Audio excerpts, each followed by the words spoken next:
Hello all, I'm Sai and in today's video, I'm bringing to you my September reading wrap-up. September was definitely a wonderful reading month for me. It's not like every book that I picked up was great, there were some missed books also. But despite that, I did enjoy most of the books that I read throughout the month. And my reading was also consistent from the start of the month to the end, which is something that doesn't happen often. I have a total of 17 books here to talk about, of which 10 are physical books, 5 audiobooks and 2 manga. So without any further ado, let's get into the books right away. The first book that I read actually set the mood for the entire month for me, and I'm so glad that I picked this as the first book to read in September. It's a non-fiction book and it is Manifest by Roxie Nafousi, which is a 7-step practical guide to manifest anything that you want in life. And I even made a separate video for this book in the channel and published it already. I'll link it in the cards as well as down in the description. So please do check it out because it's an amazing book. And that video also has subtitles, so it will be useful for much more people. Now, this book basically deals with manifestation and busting some of the myths that surround it. The author also explains how you can manifest your dream life using 7 simple steps. And it's not like you can progress and do step 1, move on to step 2, step 3, step 4 and so on. It's like you have to approach all the 7 steps simultaneously together. It's going to be difficult to start with, but as you develop the muscle for it in your brain, it's going to get much more easy. More than anything, the best part that I loved about this book is that despite being practical, it is also super positive in its tone. The author draws in a lot of experiences from her own life and explains how she manifested her career as a whole right now and how she has become the person that she is despite having succumbed to addiction in her previous years. It is definitely an amazing book and I think it can change the lives of many people. So I rated it 4.5 stars. The next one is a fiction book and it is also a really amazing book. It took quite a bit of time for me to read because it's kind of a complex story. But trust me, if you read this book towards the end, the satisfaction that you will get out of understanding the story and piecing things together is just out of the world.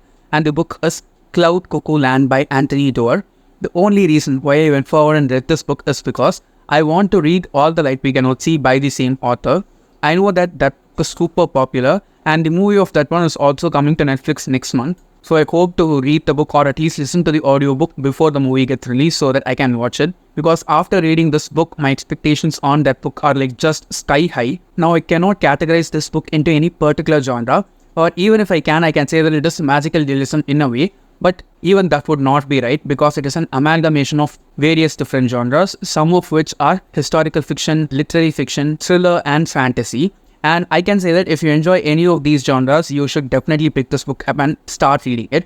It will be a bit difficult to follow in the first few chapters, but as you keep on reading the book, you will just be able to see what a brilliant thing that the author is trying to accomplish, and he has also accomplished it really beautifully by the end of the book. Now, I'm a person who does not have that much knowledge about Western history as well as Greek and Roman mythology. But if you are interested in any of these 3 subjects, or if you have more knowledge of any of these 3 subjects, I think you would be able to enjoy this book a lot more than I did. I don't know why not many people are reading this as they read All the Light I Cannot See, because a book that is not that much hype for this author itself is real good in multiple levels. I just want to see how that book is, and I rated this one 4 stars. The next book is something which I'll say is a cycle breaker because I read 2 really amazing books in the beginning of the month. And in order to break that cycle, there had to be one really bad book, and it is The Beauty of the Wolf by Wray Delaney.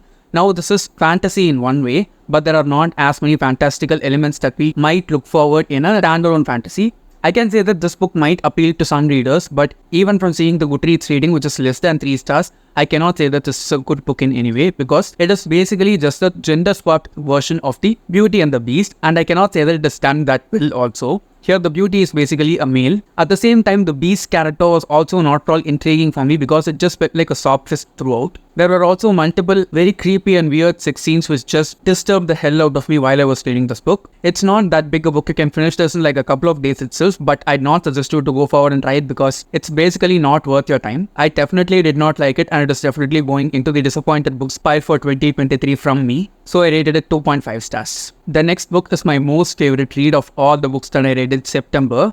And I also got into this book with very high hopes because I had listened to one other book by this author as audiobook on Storytel and I did enjoy that story so much. That's why I went forward and bought this book also. And the book is Breasts and Eggs by Mieko Kawakami, which is a literary fiction book that is translated from the Japanese language. And trust me, this book is just worth all the hype that it gets on the internet. And the Goodreads rating for this one on average is less than 4 stars, which I think is very, very brutal for this book because it is really, really amazing. Here we follow the story of two sisters, Natsuko and her elder sister, who brings her daughter to Natsuko's house in Tokyo during one particular year. And during that time, Natsuko's sister actually wants to get a breast enlargement surgery, and we don't get a clear reason why she wants it. She just thinks that her body is not good enough as the way it is, and she just wants to get this surgery for herself rather than for anyone else. And after we see that small chunk of the story, which is for like 1/4 of the book, we have a time jump of nearly 10 to 12 years, after which Natsuko has become a published author and she's working on her second book right now. During that time, Natsuko wants to get pregnant, but she does not want to do it with the help of a man or get married to a man. So she is looking out for sperm donors and doing some research on how this might work or not work out for her. It's definitely an amazing book that has so much social commentary going on. If you're a man like me, I'm sure you'll be able to understand some of the issues that women are dealing with at a great level after reading this book. And if you're a woman yourself, you'll feel this book super relatable for you. I was just astonished after finishing this book and I could not forget about it for a few days at least. So I easily rated it 4.5 out of 5 stars. The next book was a blast, and it is also something which I just picked out of whim from my bookshelves, and I'm so glad that I picked it up. And the book is The Martian by Andy Weir. You can just see how I'm smiling out loud, right? Because it was such a hilarious, fun and super entertaining book for me more than anything. I'm sure everyone knows what The Martian is about, but if you don't know, it is just about this person who's part of the space crew that go to Mars and do some research. But there's this sandstorm that comes in Mars, during which the team thinks that this person has died and they just leave with their spaceship away from Mars, leaving this person stranded on Mars. But he has not died and he's surviving alone in Mars for a few years with the hope that he can be saved by his team and all the other people at NASA in Earth. It is definitely an amazing story, and I've not read anything like this ever before in my life. I've not watched the movie yet, but I'm definitely going to watch it, okay? I checked that it is available in Hotstar, so I'll definitely watch the movie. But as a whole, this is just a treat. If you're a person who's into astronomy or physics or just science in general, and if you like stories with people in very extremely difficult conditions, surviving through them with a lot of humor, I'm sure you need to try this book. It is just awesome. There were certain instances during which the science just got a lot too much and went over my head. Apart from that, I did not have any issues with this book at all. It was super entertaining, and I'm definitely going to read the other book by this author called Project Hail Mary, which is also kind of a space-related sci-fi book. This was just highly entertaining, and I'll recommend everyone to go forward and at least give it a try because you'll definitely enjoy it. I rated it 4.25 stars. The next one is yet another YA standalone fantasy book, and it is The Dream Runners by Shveta Thakrar. I read the first book by this author, Star Daughter, in May, I think. And I just enjoyed that book a lot because it was very underhyped by so many booktubers on booktube as well as some bookstagrammers also. I don't think the book was marketed properly, and I don't think this was also marketed properly because this is one book which is supposed to be a YA hit because it was really, really well done by the author. I think her writing has improved a lot in this one compared to Star Daughter, but the storytelling aspect as well as the world building was just as good as in Star Daughter form. Now in this book, we basically follow our main character Tangi, who's a dream runner, that is a person who can collect dreams, and she has to give these dreams to another boy named Venkat, who's kind of a dreamsmith that can transform dreams and make certain physical objects out of them. Now these fantastical creatures called the Dream Runners, who are basically human children that have been abandoned by their family and taken up by the Nagas, are brought up in this celestial Hindu-inspired world of the Nagas called the Bhogavati, and it is quite simply based on the lore between the enmity of the Nagas and the Garudas, which is basically the snakes and the eagles. And the world building aspect, as I said before inside the book, was really good, and there's also the sibling dynamic that we get between the main character Tanvi and her sister. It felt a bit stretched out at certain instances where it felt like it was not necessary. But apart from that, I cannot say anything bad about this book because it was just as sweet as Star Daughter. It is a slow-moving book, so just keep that in mind if you're going to pick this up. Other than that, it is definitely fine. It was not as surprising as Star Daughter for me because I had my expectations high, so it ended up being a 4-star read for me. The next one is a super popular YA contemporary book, and I've been wanting to read this book for at least 4 to 5 years now, and finally got my hands on it this year. I bought it during the summer only, and I just wanted to read something very comfortable and cozy. And some of you guys also recommended this to me on my live streams. And the book is Fangirl by Rowell. I read like 2 of Rowell's other books before this one. One is Carry On, and the other one is a short novella that is an Amazon original. And I should say I did like both of them. And this one was also just as same in tone for those two other books. And more than anything, it just gave me the perfect kind of vibes that I was expecting from this book. It was fun to read, and the new early characters were a lot more relatable at instances. And especially if you're in college or high school right now, you can definitely go forward and try this book, because I think if you're in that age, you'll be able to enjoy this book a lot more compared to when you are an adult. It's actually not YA or adult, it's in between, and to be specific, it's a new adult, but it does not feel that much like a new adult for me. It felt more like a young adult book. Despite that, it was very enjoyable, and I just had a ton of fun reading this book. It is quite big, so it will take a little bit of time, but it will be definitely fun. I enjoyed it, and I rated it 4.25 stars again. The next one is a short story collection called A Bee Tanker by Dr. Inderjit Kaur Barthakur. Now, I could not find this book on Goodreads for some reason, but I was able to find this author. They just had like 1 or 2 books, and this was not one of them. I have another short story collection also by the same author that I bought during the Lockbox sale. It is just a very tiny collection of short stories, which are very, very short actually. This tiny book has around 15 to 20 short stories, and each and every one of them is not more than 10 or 15 pages long. Since the book is tiny and the font is also quite big inside, you can read each and every one of the short stories on an average of 5 to 10 minutes. It was such a really well done collection of short stories if you ask me, because it is totally Indian in its tone. And the better part about this book, if you ask me, is all of these stories happen in the northeastern part of India, which is not a place that is explored that much in literature if you ask me. I liked it very much. It was easy to read, very fast paced, and was a nice break in between very intense books. I'll try and check if it is available on Amazon, and I'll link it down in the description. Otherwise, I'm sorry, because I don't know where else to get this from, and I rated it 4 stars. The next one is a self-help book, and it is also by one of the most popular YouTubers inside this particular category, and it is Why Has Nobody Told Me This Before by Dr. Julie Smith. The audiobook of this one is also narrated by the author herself. I listened to the audiobook and followed on with the physical copy for this one, and this basically just like a handbook or guide to help you through low mood and not feeling up to doing the tasks that you want to do on a daily basis.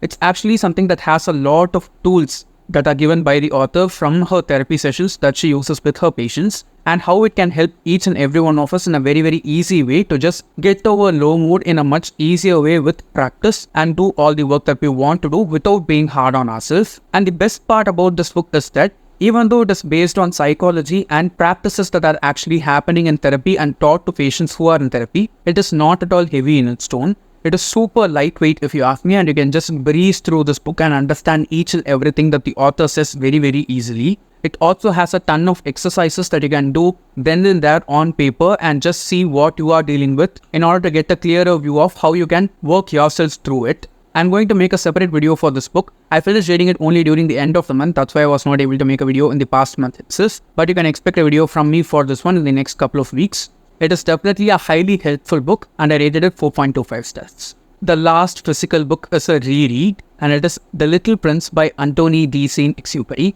I'm sorry if I'm pronouncing the author's name wrong, because for some reason I'm not able to pronounce his name right, despite having known the existence of this book for years. I read it only twice now. Okay, once I read it during college, and the second time was only during this reread. And the best part about this book, just as everyone else says this, each and every time you read The Little Prince, you can interpret it in different ways. If you're not familiar with this book, it is basically about this man who's a pilot that crashes his plane all alone in the Sahara Desert. And when he is crashed there and is stranded completely, he gets into contact with this little boy called the Little Prince, who says that he is from another planet where he alone lives and there is no one else there. He also talks about all the other things that he visited through before reaching Earth and seeing us human beings. It is basically a children's book that can be read by anyone and interpreted in different ways. It is deeply philosophical, and it can unravel a lot of questions that you have for yourself in your life. And it's basically one book which needs to be reread again and again in order to interpret and make use of it completely. I liked it this time around also, and I rated it 4 stars. Moving on to the audiobooks. The first one which I finished is a standalone fantasy novella, and it is Untethered Sky by Fonda Lee, who's the author of the Green Gold Saga that has been popular on BookTube for the past 3 to 4 years. I want to read that series, but before getting into it, I want to get a taste of the author's writing, because I've seen very polarized opinions of that series and that author's writing from various people. So I just went forward and listened to the audiobook of this one. The writing of the author is definitely beautiful. Okay, it's not difficult to understand. At the same time, it is beautiful in terms of prose. So in this one, we basically follow our main character who's training this huge bird which exists in this world, and only a few people can develop this kind of relationship with the birds in order to become their riders. Our main character becomes the rider of one of such birds, and the relationship between her and the bird and how different yet alike they are with one another, and what has actually made this connection with the bird for her possible is the actual plot of this book. Since it's a novella, there is not that much time to explore a lot of depths in terms of relationships, but we also get to know a lot about the past story of the character and the bird also. The author gives us enough time in order to understand the character and her relationship with the bird, and ends the story exactly at the time when it feels like it is enough and feels like we could get more. It was really well done. I liked the character as well as the relationship between the human and the animal companion. So I rated this one 4.5 stars.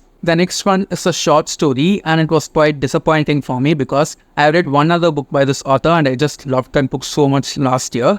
And the book is Galatea by Madeline Miller. The audiobook of this one got released last month in September only, and I just went forward and listened to it because I knew that the hardcover copy of this one just got published in the beginning of this year. I really wanted to buy it, but I just wanted to try the audiobook and then buy the physical copy. I'm so glad that I listened to the audiobook because I did not like this one to any extent at all. I loved the Song of Achilles and I'm super hyped for Circe, but this was definitely a very disappointing book for me. It was very short compared to anything else, and it did not feel like I knew the character in any way at all, since I'm a person who does not have that much knowledge about Greek mythology. Since the Song of Achilles is a huge full-length novel, there was a lot more time to get to know those characters, and since I don't have any knowledge in advance about this character, it just felt very flat for me and did not have any layers at all. The audiobook was hardly 1 or 1.5 hours long, and I don't think that is enough time to explore any character in depth. The writing of the author was just as beautiful as in A Song of Achilles. Despite that, this did not connect with me and made me feel anything at all, except frustration, so I just rated it 3 stars. The next one is a standalone middle grade fantasy book, and it is Aarti and the Blue Gods by Jaspreet Vilan. I read another book by this author in August and I liked that book so much. It is called Tamarind and the Star of Ishtar. This is just like a companion for that book, but both of these are not related in any way. Here we follow the story of our main character Aarti, who is taken care of by this guardian aunt of her in this secluded island where there is no one else at all. And Aarti has developed this kind of friendship with this fox inside that particular island. And during a particular point, what happens is, during a rainy day, an accident occurs and her aunt just dies. And just a few days after her aunt's death, she is visited by this boy who also gets stranded in the island, who's actually from the civilized part of the world. Now, Aarti has thought that there is not that much connection between herself and the real world out there, and after she gets to know this boy, both of them make a plan and try to escape from the island. All the things that happen between these two children and whether or not they are going to escape from the island is the actual plot of this book, but it just felt like so many things were just stretched out for no reason at all, despite it being just a children's book. I liked the first book very much, but this one just felt a lot more flat to me. I'll be continuing on with the other 1 or 2 books that have been published by the author, just in this style itself, but I did not like this one to such a great extent. I rated this one also 3 stars. The next one is a self-help book, and it is The Power of One More by Ed Milet. Now, this was a really fun, interesting, and super motivating self-help book if you ask me. The reason why I went forward and listened to the audiobook of this one is because I watched the podcast episode of this author with Jason T on YouTube. It's like a 40-minute long video, and each and every time that the author talks something that is related to just trying once more in your life, it was super motivating for me and it just made me feel the author's energy completely. This book is super positive in its tone and it talks about a lot of things that various other self-help books do. But the core point to which it boils down is the power of just doing it once more is really high compared to doing it like 100 times. It's basically just like saying if you fall down 100 times, you must try and stand up for the 101st time, because that might be the time during which you might stop falling down. It was definitely a super motivational book, and I've also seen that the author is a life coach that has a lot of experience training a lot of huge industries and personnel itself. It was definitely a very highly motivational book for me, and I think I might even reread it once and buy the physical copy. But my first experience reading this book was really nice, and if you're a beginner also, you can just go forward and try this. It will make you want to persevere and just head towards your goal no matter what happens, and I rated this one also 4 stars. The last audiobook is another standalone fantasy novella, and it is The Empress of Salt and Fortune by Ni Bo. Now, this is actually part of a series that is a collection of standalone adult fantasy novellas, If I'm not wrong, there are 4 published so far and there's 1 more yet to be published. And we can read any of these in any order. It's not like they are related to one another or need to be read in any order in order to understand the series in any way. And I think all the 4 that have been published so far are available in Storytel.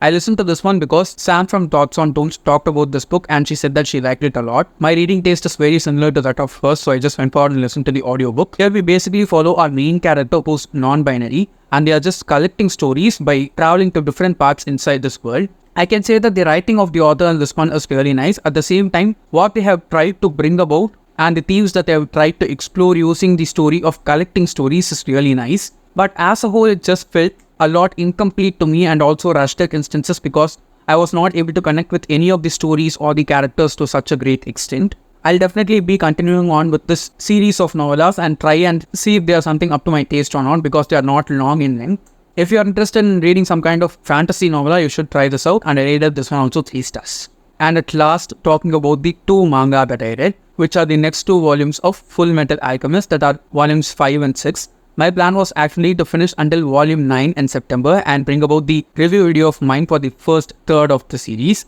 But some things came up and I was not able to dedicate more time for the manga. I'm going to try and do it this month. Let's just wait and see.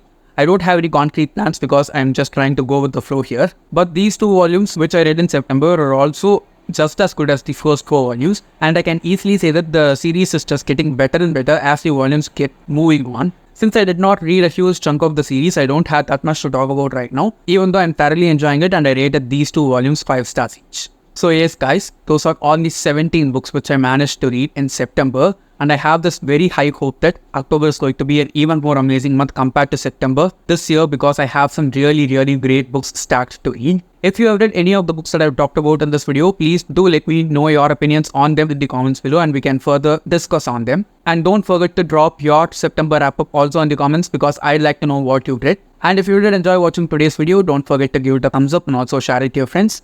If you want to get more content from me, do subscribe to the channel. Thanks for watching and have a great rest of your day.